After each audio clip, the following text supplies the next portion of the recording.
राधा मेरी स्वामिनी और मैं राधे को दास, जन्म जन्म मोहे दीजियो श्री বৃন্দাবন ধামবাস। রাধে রাধে, এই সেই বৃন্দাবনের 5000 বছর পুরানো বংশীবট এবং রাসলীলার ভূমি। শ্যামসুন্দর কৃষ্ণ শরৎ পূর্ণিমায় তার প্রিয় গোপিকাদের নিয়ে এই স্থানে রাসলীলা করেছিলেন। এই সেই দিন, ঠিক এই দিনেই শ্যামসুন্দর কৃষ্ণ তার গোপিকাদের নিয়ে রাসলীলা করেছিলেন। এই স্থানে রয়েছে সেই 5000 বছর পুরানো কদম বৃক্ষ, যে বৃক্ষে উঠে শ্যামসুন্দর কৃষ্ণ মধুর সুরে বাঁশি বাজিয়েছিল। আর কৃষ্ণের বাঁশির সুরে সমস্ত গোপিকারা এই গভীর অরণ্যে এসে কৃষ্ণের সঙ্গে রাস নৃত্য করেছিল। প্রিয় ভক্ত, এই সেই কুণ্ড, এই কুণ্ডের নাম হলো কৃষ্ণকুণ্ড। শ্যামসুন্দর কৃষ্ণ নিজে তার বাঁশি দিয়ে এই কুণ্ডটি বানিয়েছিল। এই সেই অতি পবিত্র, কৃষ্ণ নিজে এই কুণ্ডে স্নান করেছিল। কৃষ্ণের সখারা বলেছিল, কৃষ্ণ আমাদের খুব জল পিপাসা লেগেছে। তখন কৃষ্ণ নিজের বাঁশি দিয়ে এই কুণ্ডটি বানিয়েছিল এবং এই কুণ্ডের জল কৃষ্ণের সখারা পান করেছিল, কৃষ্ণের গাভীরা পান করেছিল। অতি পবিত্র এই কুণ্ডটি ভক্তরা পরিক্রমা করে, কেননা এই কুণ্ড স্বয়ং শ্রীকৃষ্ণ তার নিজের হাত দিয়ে বানিয়েছিল। আজ রয়েছে সেই দুর্লভ দর্শন। এবং শ্যামসুন্দর কৃষ্ণ যে স্থানে গাভীদের পালন করত, পাশেই রয়েছে কৃষ্ণের গোশালা, গোবিন্দের গোশালা। এ হলো পুরো স্থানটি গোবিন্দের গোশালা। কৃষ্ণ তার সখাদের নিয়ে এই স্থানে গাভীদের পালন করত। গাভীদের বলতো, তোমরা ঘাস খাও, আর সখারা সেই সময় পিকনিক করতো, লীলা করত। তো গাভীরা এই ভূমিতে ঘাস খেত আর কৃষ্ণ পাশে লীলা করত। দেখুন প্রিয় ভক্ত, কৃষ্ণের গোশালা, ভগবান কৃষ্ণ গাভীদের খুব ভালোবাসে, তাই তো কৃষ্ণ নিজে এই গাভীদের পালন করেছে। কৃষ্ণকে বলা হয় নমো ব্রাহ্মণ্য দেবায় গো ব্রাহ্মণ্য হিতায় চ জগদিত্যায় কৃষ্ণায় গোবিন্দায় নমো নমো। কৃষ্ণ গাভী আর ব্রাহ্মণদের খুব ভালোবাসে, তাই তো কৃষ্ণ নিজে এই গাভীদের পালন করেছে। বৃন্দাবনের প্রতিটি স্থানে রয়েছে কৃষ্ণের লীলাভূমি, কৃষ্ণের গোশালা, কেননা কৃষ্ণ সমস্ত স্থানেই গাভীদের পালন করত। তাই তো কৃষ্ণকে বলা হয় নমো ব্রাহ্মণ্য দেবায়। কৃষ্ণ যেমন গাভীদের ভালোবাসে, তেমনই কৃষ্ণ ব্রাহ্মণদের খুব ভালোবাসে। তাই তো কৃষ্ণকে বলা হয় গোপাল, কেননা গাভীদের পালন করে যে, তার নাম গোপাল। আর এই গোপাল কৃষ্ণের খুব প্রিয় ছিল গাভীরা। এবং বৃন্দাবনের বৃক্ষ অরণ্যে ময়ূর, এই ময়ূরও হলো শ্যামসুন্দর কৃষ্ণের খুব প্রিয়। প্রিয় ভক্ত, আজ আমরা রাসলীলার অরণ্যে প্রবেশ করব। এই গভীর অরণ্যে আমরা প্রবেশ করব, আর ওই অরণ্যের মধ্যে আজও ময়ূরেরা নৃত্য করে, অনেক সুন্দরভাবে ময়ূরেরা নৃত্য করে। আর এই ময়ূরেরা নৃত্য করে কৃষ্ণকে আনন্দ প্রদান করত। আর আজও এই অরণ্যে অনেক ময়ূর রয়েছে। প্রিয় ভক্ত, আমরা এর পরে এই গভীর অরণ্যে প্রবেশ করব। প্রথমে আমরা বংশীবটকে দর্শন করব। বংশীবটের সেই 5000 বছর পুরানো গাছ, যে গাছে কান লাগালে আজও কৃষ্ণের বাঁশির সুর শোনা যায়, ওই গাছে আমরা কান লাগাবো এবং কৃষ্ণের বাঁশির সুর শুনব। প্রিয় ভক্ত, ভিডিওর শেষ পর্যন্ত জুড়ে থাকুন, আপনাদের জন্য অতি দুর্লভ দর্শন রয়েছে। যদি আপনারা ভিডিওর শেষ পর্যন্ত দর্শন করেন, তাহলে অবশ্যই এমন দুর্লভ দর্শন করবেন যার মাধ্যমে হৃদয়ে অপ্রাকৃত আনন্দ লাভ করবেন। কেননা শ্যামসুন্দর কৃষ্ণের এই লীলাভূমি বৃন্দাবন ধাম কৃষ্ণ থেকে অভিন্ন, রাধা আর কৃষ্ণ থেকে অভিন্ন এই বৃন্দাবন ধাম। তো আমরা এখন এই কুণ্ড থেকে এগিয়ে যাব বংশীবটের দিক, যে স্থানে কৃষ্ণ বাঁশি বাজিয়েছিল। আহা, সেই মধুর মুহূর্ত। এ হলো ঠিক শরৎ পূর্ণিমার কিছুদিন আগের মুহূর্ত। এখন ঠিক বর্ষা, শ্রাবণ মাস, কত সুন্দর বৃন্দাবনে বাড়ি বর্ষণ হয়, বৃষ্টি হয়। বৃষ্টির মাধ্যমে চারদিকে গাছপালা সবুজ হয়ে উঠেছে এবং এর কিছুদিন পরেই সেই শরৎ পূর্ণিমার দিন আগমন হবে। আর ওই শরৎ পূর্ণিমায় চারদিকে জলাশয়গুলি ভরে যায় এবং ফুল, ময়ূর, পাখি তারা খুব সুন্দর নৃত্য করে। ফুলের সুগন্ধ, ময়ূরের নৃত্য, এরকম একটি সুন্দর পরিবেশে কৃষ্ণ তার সখীদের নিয়ে রাসলীলা করে। কৃষ্ণের মনে যখন গোপিকাদের নিয়ে আর রাসলীলা করার ইচ্ছা হয়, তখন কৃষ্ণ তার কোমর থেকে বাঁশিটি নিয়ে মধুর সুরে বাঁশি বাজায়। আর কৃষ্ণের বিভিন্ন বাঁশির সুর রয়েছে। কোনো বাঁশির সুর রয়েছে তার গাভীদের ডাকার জন্য, আবার কোনো বাঁশির সুর রয়েছে সখাদের ডেকে নিয়ে আসার জন্য, আর বিশেষ কিছু বাঁশির সুর রয়েছে তার গোপিকাদের ডাকার জন্য। আর ওই বাঁশির সুর শুধুমাত্র গোপিকারাই শুনবে। আর একটি সব থেকে বিশেষ বাঁশির সুর রয়েছে শ্রীমতী রাধারানীর জন্য। বিশ্বভানু নন্দিনী যখন ওই বাঁশির সুর শোনে, তখন রাধারানী আর ঘরে থাকতে পারে না, তার শ্যাম সুন্দরের কাছে চলে আসে। আর ওই বাঁশির সুর শুধুমাত্র রাধারানীই শুনতে পারে, আর কেউ শুনতে পায় না, কেননা ওই বাঁশির সুর কৃষ্ণ রাধারানীর জন্যই বাজায়। তো রাধা কৃষ্ণের এই লীলা অতি মধুর লীলা। যদি আমরা ভক্তি সহকারে এই লীলা শ্রবণ করি, তাহলে আমাদের জীবন ধন্য হবে। ভগবানের কথামৃত শ্রবণ করার মাধ্যমেই আনন্দ পাওয়া যায়। প্রিয় ভক্ত, ভেবে দেখুন, সেই 5000 বছর পুরানো লীলাভূমি আজ রয়েছে। আর বৃন্দাবনকে ভক্তি সহকারে দর্শন করলে দেখা যায় যে বৃন্দাবন আজও সেই আগের মতনই রয়েছে। বৃন্দাবনের যে মেন শহর রয়েছে, ওখানে কিছু বিল্ডিং হয়েছে, বাকি বৃন্দাবনের 84 ক্রোশ আজও সেই আগের মতনই রয়েছে। বৃন্দাবন ধামকে দর্শন করতে হয় প্রেমের চক্ষুর মাধ্যমে। ব্রহ্মাজি তাই প্রার্থনা করেছে, ভগবানকে কিভাবে দর্শন করা যায়? প্রেমাঞ্জনা সুরিতা ভক্তির বিলোচনা। প্রেমের রঞ্জনের দ্বারা রঞ্জিত করতে হয়। ভক্তি ভাব, প্রেম ভাব নিয়ে বৃন্দাবনকে দর্শন করতে হয়। যখন আমরা কৃষ্ণের জন্য কান্না করব, কৃষ্ণের নাম জপ করে করে কান্না করব। কোন নাম? হরে কৃষ্ণ কৃষ্ণ কৃষ্ণ হরে হরে, হরে রাম রাম রাম হরে হরে।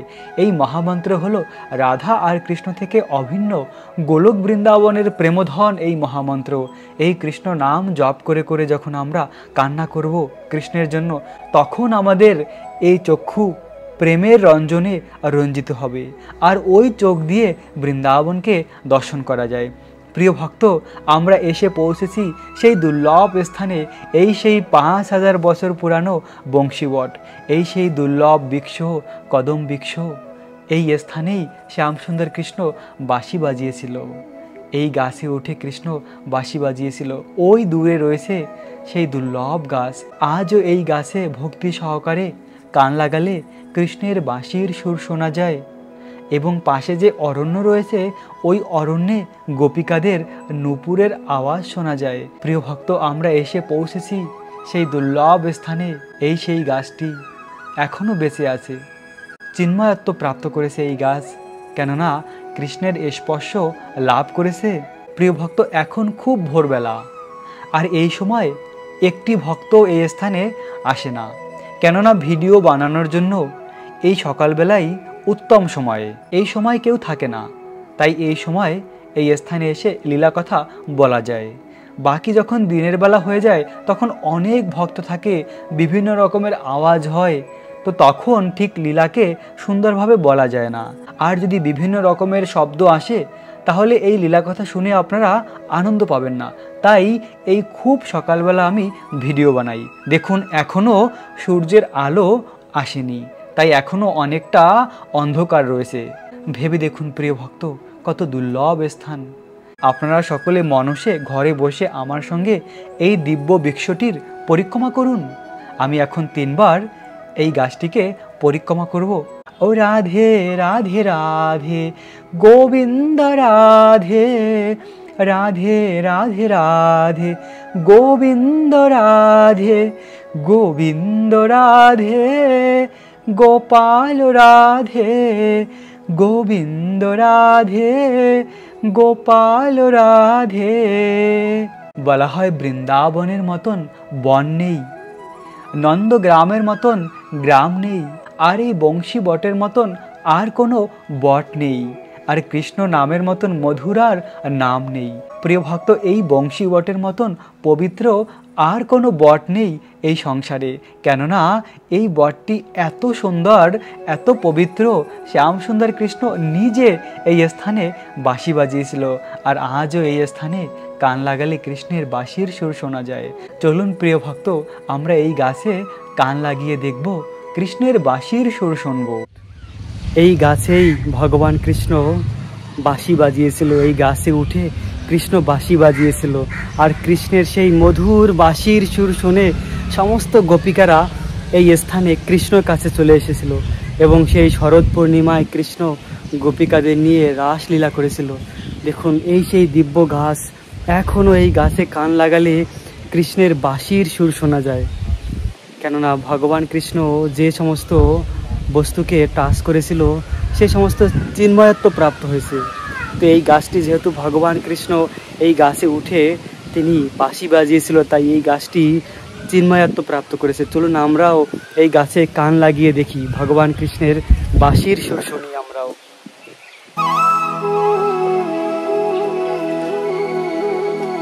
এখন আমরা রাসলীলার অরণ্যে প্রবেশ করতে যাচ্ছি। প্রিয় ভক্ত, এই হলো দুর্লভ রাসলীলার অরণ্য। আমরা গভীর অরণ্যে প্রবেশ করব এবং গভীর অরণ্যে প্রবেশ করে এখানে অনেক ময়ূর রয়েছে, সেই ময়ূরের নৃত্য দর্শন করব এবং এই অরণ্যের প্রতিটি বৃক্ষ তরুলতা চিন্ময়। কেননা শ্যামসুন্দর কৃষ্ণ শরৎ পূর্ণিমায় ঠিক এই স্থানেই রাসলীলা করেছিল। আজও রয়েছে সেই গভীর অরণ্য। দেখুন, এই অরণ্যটি সেই আগের মতনই রয়েছে এবং এখানকার বৃক্ষ তরুলতা, আহাহা, এরা যেন ভাগ্য কত কোটি জনম তপস্যা করে এই স্থানে জন্ম লাভ করেছে। প্রিয় ভক্ত, বৃন্দাবনের প্রতিটি বস্তু চিন্ময়, চিন্তামণি, এরা সব চেতন বস্তু। দেখুন এই বৃক্ষে লেখা রাধে রাধে। বৃন্দাবনের সব কিছু যেন রাধাময়, রাধারানীর কৃপায় এই বৃন্দাবন ধাম। শ্যামসুন্দর কৃষ্ণ যখন গোলক বৃন্দাবনে ছিল তখন রাধারানীকে বলল, রাধা, আমাদের ভৌতিক সংসারে লীলা করার সময় হয়েছে, তুমিও চলো আমার সঙ্গে। রাধারানী বলল, হে কৃষ্ণ, যে স্থানে বৃন্দাবন নেই, যে স্থানে গোবর্ধন নেই, যে স্থানে যমুনা নেই, সেই স্থানে আমি যাব না, সেখানে আমার ভালো লাগে না। তো কৃষ্ণ বলল, হে রাধা, আমি তোমার জন্য আমার এই অভিন্ন বৃন্দাবনকে এই সংসারে নিয়ে যাব আমাদের লীলার জন্য। তো কৃষ্ণ এই লীলাবিলাসের জন্য তার স্বধাম থেকে এই বৃন্দাবনকে নিয়ে এসেছে তার অচিন্ত শক্তির মাধ্যমে। যে বৃন্দাবনকে দর্শন করার আমাদের সৌভাগ্য হয়েছে। প্রিয় ভক্ত, এই বৃন্দাবন এই জগতের কোনো স্থান নয়, কৃষ্ণ তার লীলার জন্য এই স্থানে প্রকাটিত করেছে, তাই তো আমরা দর্শন করতে পারি। আর কার কৃপার মাধ্যমে? না, বিশ্বভানু নন্দিনী রাধারানীর জন্য। একমাত্র এই রমণীর শিরোমণি রাধারানীর জন্যই আমরা বৃন্দাবন ধাম পেয়েছি, গোবর্ধন মহারাজকে পেয়েছি। গিরি গোবর্ধন মহারাজ শ্যামসুন্দর কৃষ্ণের হৃদয়, সেই মহারাজকে পেয়েছি এবং যমুনা মহারানীকে পেয়েছি। বলা হয় যমুনায় একবার স্নান করলে জন্ম মৃত্যুর চক্র থেকে চিরতরে মুক্তি লাভ করা যায়। প্রিয় ভক্ত, এখন আমরা আরও গভীর অরণ্যে এসে প্রবেশ করেছি। দেখুন এখানে কত সুন্দর ময়ূরেরা নৃত্য করে। এভাবে ময়ূরেরা নৃত্য করে শ্যামসুন্দর কৃষ্ণকে আনন্দ প্রদান করত। কৃষ্ণের সখারা ময়ূরের নৃত্যকে নকল করত। কৃষ্ণের সখারা ছোট বালকের মতন লীলা করত, তারা খুব আনন্দ করত। ময়ূরেরা যেভাবে নৃত্য করে কৃষ্ণের সখারা ওই ময়ূরের নৃত্যকে নকল করে তারাও নৃত্য করত। দেখুন, ময়ূর হলো শ্যামসুন্দর কৃষ্ণের খুব প্রিয়, তাই তো ময়ূরের পাঙ্খ কৃষ্ণ তার মাথায় লাগায়, তার পাগড়িতে লাগায়। কেননা ময়ূর খুব পবিত্র প্রাণী ময়ূর। এই সংসারের বাকি সমস্ত প্রাণীর মধ্যে কামনা বাসনা রয়েছে, কিন্তু ময়ূর এমন একটি প্রাণী যার মধ্যে কোনো কামনা বাসনা নেই। তারা হলো পবিত্র, অতি পবিত্র। শরৎ পূর্ণিমার পবিত্র রাতে শ্যামসুন্দর কৃষ্ণ বংশীবটের গাছে উঠে বাঁশি বাজিয়েছিল মধুর সুরে। আর তখন গোপিকারা আর ঘরে থাকতে পারে না। গোপিকারা তখন সব কিছু পরিত্যাগ করে এই গভীর অরণ্যে চলে আসে কৃষ্ণের কাছে। তখন কৃষ্ণ তার প্রিয় গোপিকাদের নিয়ে রাসলীলা করে। শ্যামসুন্দর কৃষ্ণের শতকোটি গোপিকা রয়েছে। কৃষ্ণ যেমন নিধিবনে রাসলীলা করে, তেমনি শরৎ পূর্ণিমায়ও কৃষ্ণ এই স্থানে রাসলীলা করে। আর নিধিবনে কৃষ্ণ রাস পূর্ণিমায় রাসলীলা করে। পূর্ণিমার রাতে। তেমনি শরৎ পূর্ণিমায় শ্যামসুন্দর কৃষ্ণ এই বংশীবটের রাসলীলার অরণ্যে নৃত্য করে তার গোপিকাদের নিয়ে। কৃষ্ণের শতকোটি গোপিকা রয়েছে, আর এই শতকোটি গোপিকা রাধারানীর থেকে প্রকাশিত। এই শতকোটি গোপিকা রাধারানীর শ্রী অঙ্গ থেকে প্রকাশিত হয়েছে রাধারানীর সেবা করার জন্য, কৃষ্ণের সেবা করার জন্য। তাদের জীবনের একমাত্র কাজ হলো কৃষ্ণকে আনন্দ দান করা। এই জগতের সর্বশ্রেষ্ঠ ভক্ত হলো ব্রজ গোপিকারা, আর এই ব্রজ গোপিকাদের জীবনের সব কিছু কৃষ্ণ। তারা সম্পূর্ণরূপে কৃষ্ণের চরণে আত্মসমর্পিত করেছে। তো তারা কৃষ্ণের বাঁশির সুর শুনে এই গভীর অরণ্যে চলে আসে। তখন কৃষ্ণ নিজেকে শতকোটি রূপে প্রকাশিত করে। যেহেতু শতকোটি গোপিকা রয়েছে, তাই কৃষ্ণও নিজেকে তার অনন্ত শক্তির মাধ্যমে শতকোটি রূপে প্রকাশিত করে। আর এক একজন গোপিকার সঙ্গে কৃষ্ণ আলাদা আলাদাভাবে নৃত্য করে। এরকম হলো অচিন্ত শক্তি শ্যামসুন্দর কৃষ্ণের। আসলে ভগবান শ্রীকৃষ্ণের এই লীলা, এই রাসলীলা হলো অপ্রাকৃত। এই লীলার মধ্যে কোনো কামনা বাসনা নেই, রয়েছে বিশুদ্ধ প্রেম। কৃষ্ণ শুধুমাত্র চায় যে ভক্ত তাকে ভালোবাসে তাকে আনন্দ দেওয়া। ভক্ত কে চায়? ভক্ত চায় ভগবানের সঙ্গ লাভ করা। আর গোপিকারা হলো সব থেকে বড় ভক্ত, সব থেকে শ্রেষ্ঠ ভক্ত। আর গোপিকারা চেয়েছিল কৃষ্ণের সঙ্গ লাভ করা, যেন কৃষ্ণ আমাদের পাশে থাকে সর্বক্ষণ। কৃষ্ণ যেমন প্রতিদিন সকাল হলেই বৃন্দাবনের অরণ্যে চলে যেত গাভীদের পালন করার জন্য, তখন গোপিকারা আকুলভাবে প্রার্থনা করত, হে প্রাণনাথ, এমন একটি সুযোগ করে দাও যেন তোমাকে আমরা অপলক নয়নে দর্শন করতে পারি এবং তোমার সঙ্গে নৃত্য করতে পারি। তো গোপিকাদের মনের ইচ্ছাকে পূর্ণ করার জন্য কৃষ্ণ এরকম আয়োজন করে লীলা বিলাসের। এই লীলার মাধ্যমে কৃষ্ণ তার প্রিয় গোপিকাদের আনন্দ দান করে। কৃষ্ণ হলো ভক্তবৎসল। ভক্তের হৃদয়ের মনের অভিলাষ কৃষ্ণ খুব ভালো করে জানে। তাই প্রিয় ভক্ত, আমরাও যদি গোপিকাদের পদাঙ্গ অনুসরণ করি, আমরা যদি অনন্য ভক্তি সহকারে ভগবানকে ভালোবাসি, ভগবানকে ভালোবাসলেই জীবনে সব কিছু প্রাপ্তি করা যায়।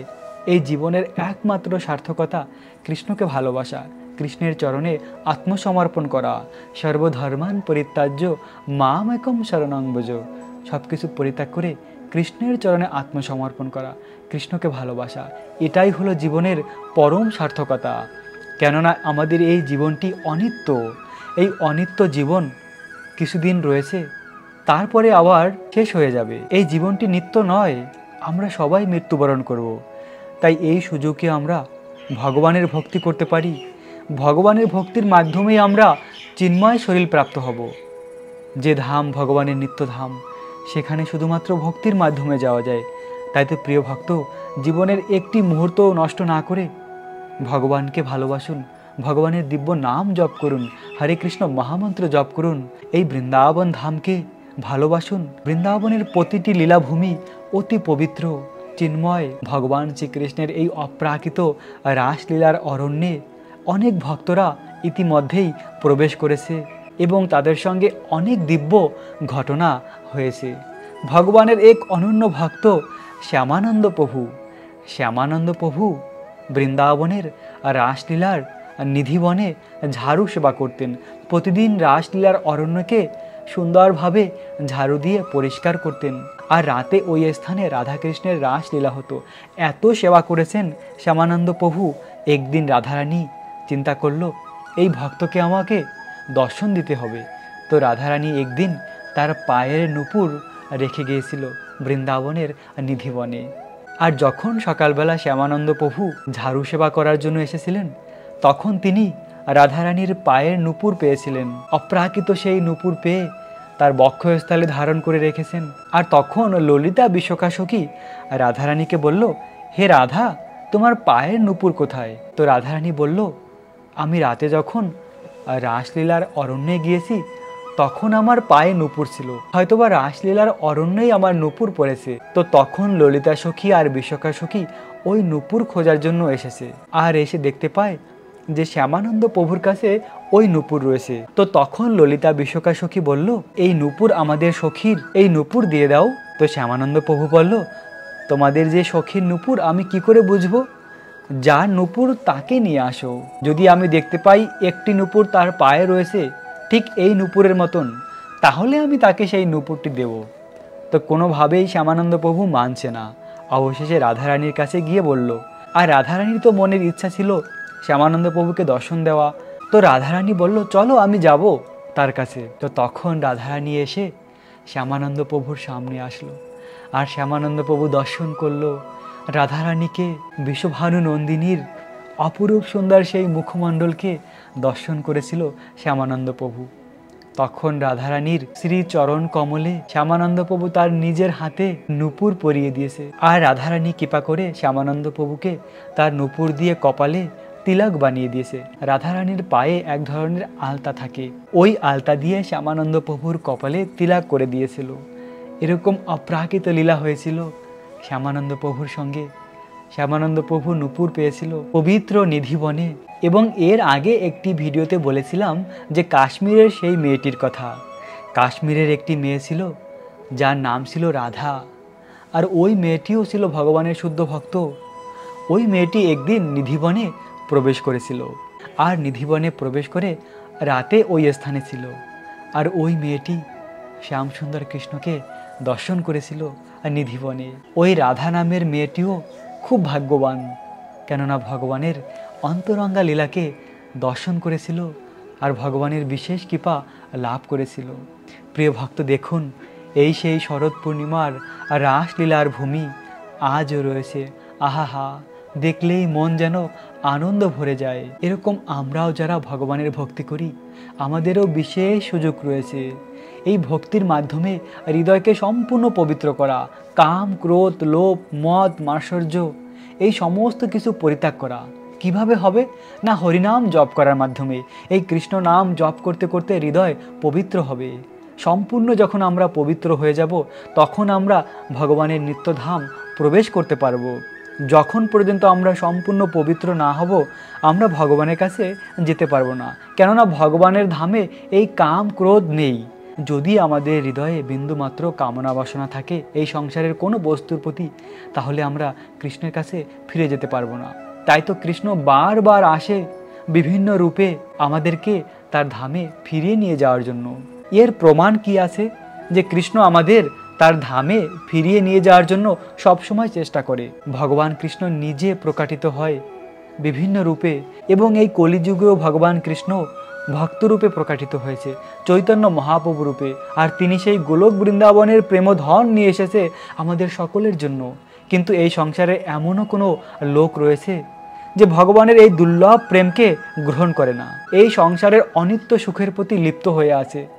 তাই তো ভগবান তো চেষ্টা করে আমাদের ফিরিয়ে নিয়ে যাওয়ার জন্য, আমরা চেষ্টা করি না। ভগবান যে সব সময় চায় আমরা তার কাছে ফিরে যাই, এর একটি প্রমাণ হলো বৃহৎ ভাগবত অমৃত। বৃহৎ ভাগবতমে বর্ণিত রয়েছে গোপকুমারের লীলা। ওখানে গোপকুমার কিভাবে এক একটি ধামকে অতিক্রম করে ভগবানের নিত্যধাম গোলক বৃন্দাবন পৌঁছায়। আর গোলক বৃন্দাবন যখন পৌঁছায় তখন ছিল বিকেলবেলা, গোধূলির সময়। কৃষ্ণ ঠিক গোচরণ লীলা করে ফিরে আসছিল, আর দূর থেকে শ্যামসুন্দর কৃষ্ণ গোপকুমারকে দেখতে পেয়েছিল যে কত বছর পরে গোপকুমার আমার কাছে ফিরে এসেছে। কৃষ্ণ দৌড়ে গিয়ে গোপকুমারকে জড়িয়ে ধরেছে, আর কৃষ্ণ ওখানে অজ্ঞান হয়ে অচেতন হয়েছিল প্রেমে তার ভক্তকে আলিঙ্গন করে। এরকম ভালোবাসে কৃষ্ণ। কৃষ্ণ প্রতিটা মুহূর্তে চায় যেন আমরা এই দুঃখের সংসার পরিত্যাগ করে তার কাছে চলে যাই, আর রাধারানী চায়। এর প্রমাণ হলো এই লীলা, ব্রজলীলা। এই ব্রজলীলা যেমন তার প্রিয় ভক্তকে আনন্দ দান করার জন্য কৃষ্ণ করেছে, তেমনই এই লীলার আরেকটি উদ্দেশ্য হলো এই লীলা আমরা শ্রবণ করে, এই লীলা ভূমিকে আমরা দর্শন করে আমরাও মুক্তি লাভ করব। তাই তো ভগবানের লীলাই আমাদের জীবনের একমাত্র আনন্দ লাভ করার উৎস আর কৃষ্ণের কাছে ফিরে যাওয়ার উৎস। প্রিয় ভক্ত, যদি ভগবান এই লীলাবিলাস না করত, তাহলে আমরা কি শ্রবণ করতাম? কি কথা শ্রবণ করে আমরা মুক্তি লাভ করব? এই সংসারে আর কোনো কথামৃত নয়, শুধুমাত্র কৃষ্ণের কথামৃত শ্রবণ করেই আমরা মুক্তি লাভ করতে পারি। যেমন পরীক্ষিত মহারাজ 7 দিন পর্যন্ত কৃষ্ণের কথামৃত শ্রবণ করে এই সংসারকে পরিত্যাগ করে ভগবানের ধাম প্রাপ্ত হয়েছিল। তেমনি আমরাও যদি কৃষ্ণের এই কথামৃত শ্রবণ করি, তাহলে আমরা এই দুঃখময় সংসারকে পরিত্যাগ করে কৃষ্ণের কাছে যেতে পারি। ভগবানের লীলাকে বোঝা যায় ভক্তির মাধ্যমে যে কৃষ্ণ কত দয়ালু, রাধারানী কত দয়ালু। ভগবান শ্রীকৃষ্ণ থেকে আরও বেশি দয়ালু রাধারানী। তাই তো রাধারানীকে বলা হয় রমণী শিরোমণি বিশ্বভানু নন্দিনী, বিশ্বভানু নন্দিনী রমণী শিরোমণি। সমস্ত ব্রজ গোপিকাদের মধ্যে রমণীর শিরোমণি বিশ্বভানু নন্দিনী। আর ওই বিশ্বভানু নন্দিনী রাধারানীর অঙ্গকান্তি, রাধারানীর ভাব নিয়ে কৃষ্ণ আবার চৈতন্য রূপে অবতীর্ণ হয়েছে। এই যে চৈতন্য মহাপ্রভু হলেন রাধারানীর অঙ্গকান্তি, রাধারানীর প্রেম ভাব নিয়ে অবতীর্ণ হয়েছেন। তাই তো চৈতন্য মহাপ্রভু এত দয়ালু, কেননা রাধারানীর করুণা নিয়ে অবতীর্ণ হয়েছেন। রাধারানী হলো সবথেকে বেশি করুণাময়ী। রাধারানীর করুণা কেউ প্রকাশ করতে পারে না, এত করুণাময়ী। রাধারানীর কৃপা হলো সবথেকে বেশি। রাধারানীর হৃদয় খুব কোমল, রাধারানী হলো সবথেকে করুণাময়ী। তাই রাধারানীর কাছে প্রার্থনা করলে খুব তাড়াতাড়ি রাধারানী সেই প্রার্থনা শোনে। কেননা মা হলো বেশি করুণাময়ী, পিতার থেকে মা আরও বেশি করুণাময়ী। মা হলো মমতাময়ী, তাই তো রাধারানী এত করুণাময়ী। তাই সেই রাধারানীর করুণা নিয়ে প্রকাটিত হয়েছেন চৈতন্য মহাপ্রভু। আর চৈতন্য মহাপ্রভু সেই গোলক বৃন্দাবনের প্রেম ভক্তি দান করেছে কৃষ্ণ নাম। এই কৃষ্ণ নাম এই সংসারের কোনো বস্তু নয়, এ হলো গোলক বৃন্দাবনের প্রেমধন। তাই তো প্রিয় ভক্ত, আপনারা সকলে এই কৃষ্ণ নাম গ্রহণ করুন, ভগবানের নাম জপ করুন, আর এই সংসার থেকে মুক্তি লাভ করে কৃষ্ণের ধাম প্রাপ্ত করুন। রাখবেন নিজেদের অনেক অনেক যত্ন, থাকবেন কৃষ্ণ ভাবনাময়। রাধে রাধে।